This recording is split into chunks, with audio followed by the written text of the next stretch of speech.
So MrBeast, the most famous YouTuber in the world, has one of his buddies who's been rocking with him since, I guess, the beginning of his channel. I don't know their whole story. I don't know when this guy got to his channel.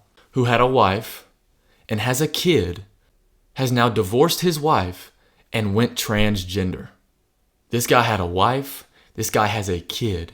And he has now abandoned that child from being its father to now being its other mother. That child's going to grow up without a father. It's now going to have two moms, or one real mom and one dad who thinks he's a mom. And millions of children are being exposed to this daily on MrBeast's channel. Because a couple months ago, Chris was a man and had a wife. And now, all of a sudden, Chris looks like a woman. And their young brains are going to develop to think that this type of thing is okay. Christian parents, you need to get your children off of MrBeast's channel.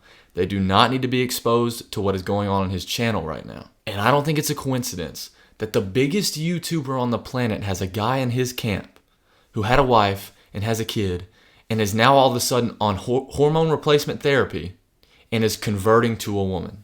I don't think that's a coincidence at all. I think this is divine judgment. So I'm going to show you guys a short clip of the legendary John MacArthur explaining what is going on in America right now with the transgender movement, with America falling, why America's falling, and explaining that we are under divine judgment. So there are many aspects of the wrath of God, and it works inexorably, it works inevitably, and it works justly.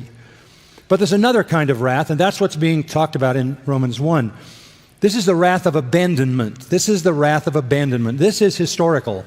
In Acts 14, the Bible says God allowed all the nations to go their own way. The history of the world is the history of nations going their own way and consequently experiencing the wrath of divine abandonment. And that is what is in view in Romans 1:18, the wrath of God revealed from heaven against all ungodliness and unrighteousness of men who suppress the truth in unrighteousness. Because that which is known about God is evident within them, for God made it evident to them. For since the creation of the world, his invisible attributes, his eternal power and divine nature, have been clearly seen, being understood through what has been made, so that they are without excuse. This is the perfect place on the planet to connect with that, right?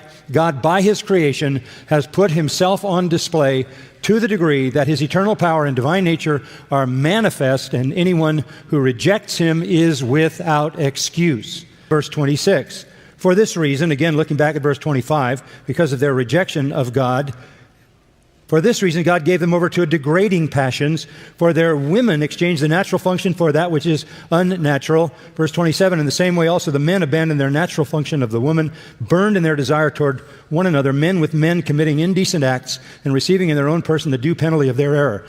When God abandons a society, the first thing that happens is a sexual revolution, inevitably followed by a homosexual revolution. And you have it described in verses 26 and 27. And interestingly enough, it starts with the female side of that and lesbianism, because when God abandons a nation, the instinct, the strongest human instinct there is, the instinct of women mothering their children, is perverted. This is that severe a blow, this level of judgment on human culture and human society. And then you have the male homosexuals in verse 27, committing indecent acts and receiving in their own persons the due penalty of their error. There's an immediate penalty, and you would remember it as the AIDS epidemic. It's built in. It's a venereal disease that is built in, because that kind of behavior will have built in its own punishment, as well as being evidence of the abandonment of God. And why does this happen?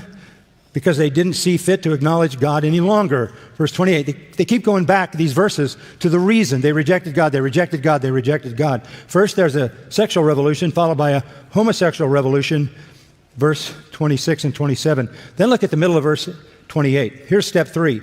God gave them over to a depraved mind. A depraved mind is a mind that doesn't function.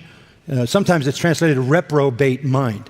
But the Greek word means non-functioning. That's when you're a man and you think you're a woman. It's a kind of insanity.